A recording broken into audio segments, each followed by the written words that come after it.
All right, hey class, how you doing? Howdy. I just want to, so we're doing the first 5 chapters, obviously, so I just want to open up and start by giving our first impressions.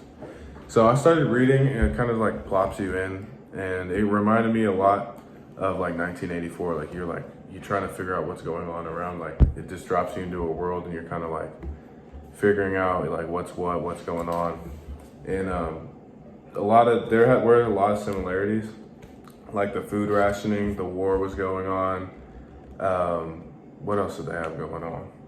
The spies. The spies were like where anybody could have been a spy. Yeah, the thought police. They had and the fact that like you couldn't express emotions, like it was really similar. So I thought that was interesting. What do you guys think?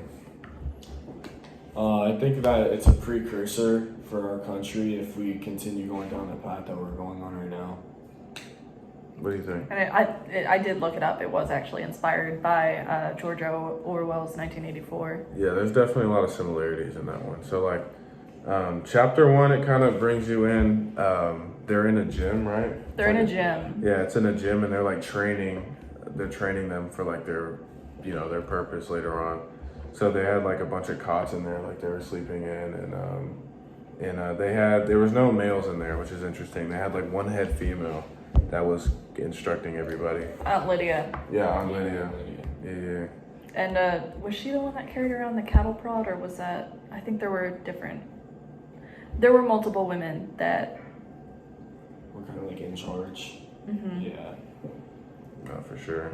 And then go on to chapter 2. They described the rooms, and it was like, it wasn't as much as they were trying to keep them in, which they still were, right? Like you couldn't really get out, but there was more. They had more attention on like them not being able to kill themselves, which that goes to show like that was probably an issue before. Like they didn't have any breakable glass or like places where you could like tie a rope. And then there was another one. It was like you can. No, I think that was it. there was no breakable glass. Yeah. I know women, like, they weren't trusted with guns at all. Mm-hmm. Yeah, no, they didn't let them do anything Yeah, like they that. were- Or ropes, right? Or Yeah. ropes. Yeah, they No, weren't no. trusted with ropes. And like the glass was out of her picture frame and stuff. Yeah. They had like almost like a code. No, it wasn't really code, but it was like they kind of like read each other's expressions really well because they weren't able to talk about stuff. Like, so in passing, they would kind of just kind of agree and like nod each other's heads to like know what they're talking about, but they weren't really allowed to really fully express themselves. And that was like chapter 2.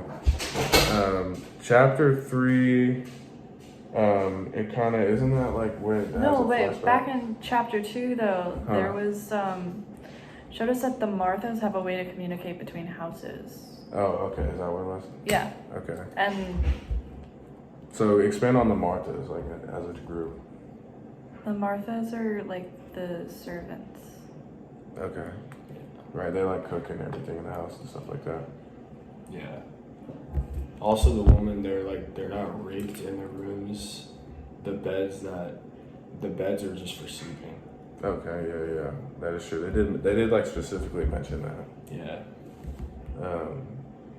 And then chapter 3 goes on to like a flashback. It was a flashback to All right. So chapter 3, you had something to say on that.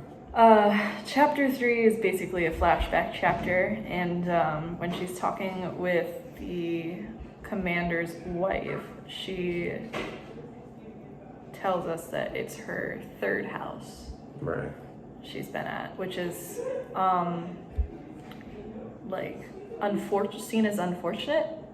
That's So- a remark that's made, is that it's unfortunate she's not doing well. So she thinks she like the previous house is like she was just not like chosen or not there because She she's just there. wasn't able to get knocked up. Oh, I guess she just wasn't able to get breeded on. Oh, okay. And then chapter 4, the only Martha described had dark skin, and Marthas are seen as a collective. So I'd say it's safe to say that she was racially profiled. We're not on chapter 4 yet. No, we moved to chapter 4. Yeah, I could. Yeah. Yeah. So like chapter 4, like so the only Martha described to us has dark skin. So like we're thinking that like, you know how they had like house Negroes back in the day, like it's kind of the same kind of deal. Like they have black women like cooking inside, and then I don't know if it's white women only that are the brides or the handmaids, but It's it might be similar different. to the Persian that they have like a neighborhood. Yeah, there's a lot of different rich races people. in like that are described. Like Nick later on, He's just described as French looking, and French people are all right? white But bitches. he did say no. It said that he had like olive skin, but I guess that's still like technically like white. French. Yeah, and then there was some like Japanese tourists. So there's some like inclusion kind of racist. So it might not be really much of like a racial thing going on, but we're not really sure yet. And then yeah, Nick was described. Nick is probably gonna be a character like later on in the book. He's like kind of flirting with the handmaid, but he kind of gives the vibe that like he doesn't really like play into the whole like power hierarchy thing. Like he doesn't really care about the rules as much. Like it says that he's like lower status, but you know he's just doing his own thing. So I kind of like Nick. Nick's a cool character. He's a cool guy. And then what does 5 get into? It kind of gives like a look. It talks about like before things were how they were. It was still oppressive towards women, right? Mm-hmm. Yeah.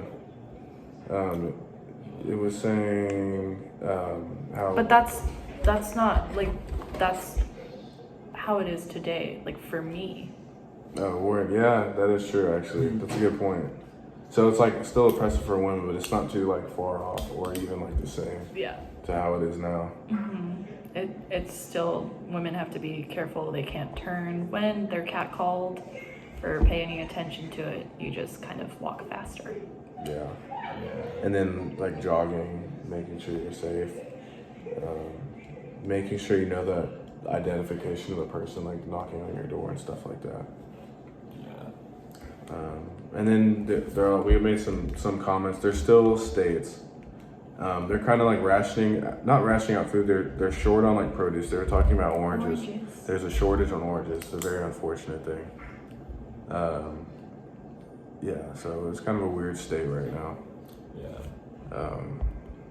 But yeah. And then back to women, like if they wanted to like leave and go to like a market, it would kind of be described as like a rich neighborhood where they would like have gates open for them to like leave, but also at the same time they were being watched by cops like everywhere they went.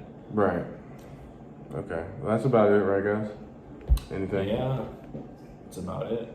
All right.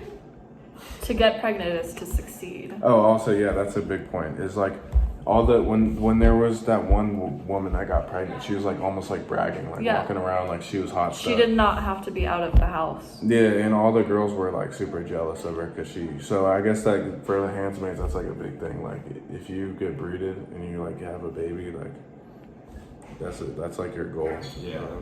I don't. Other than they were talking about some benefits, but like end game, like I don't know what happens after you give birth. But it seems like there's probably like some benefit behind that, but we're not sure yet. Yeah. So yeah, that's another big thing. But yeah, that's about it. So thanks for tuning in. See you guys. Sponsored by Dude Wipes. Sponsored by Dude Wipes. Actually,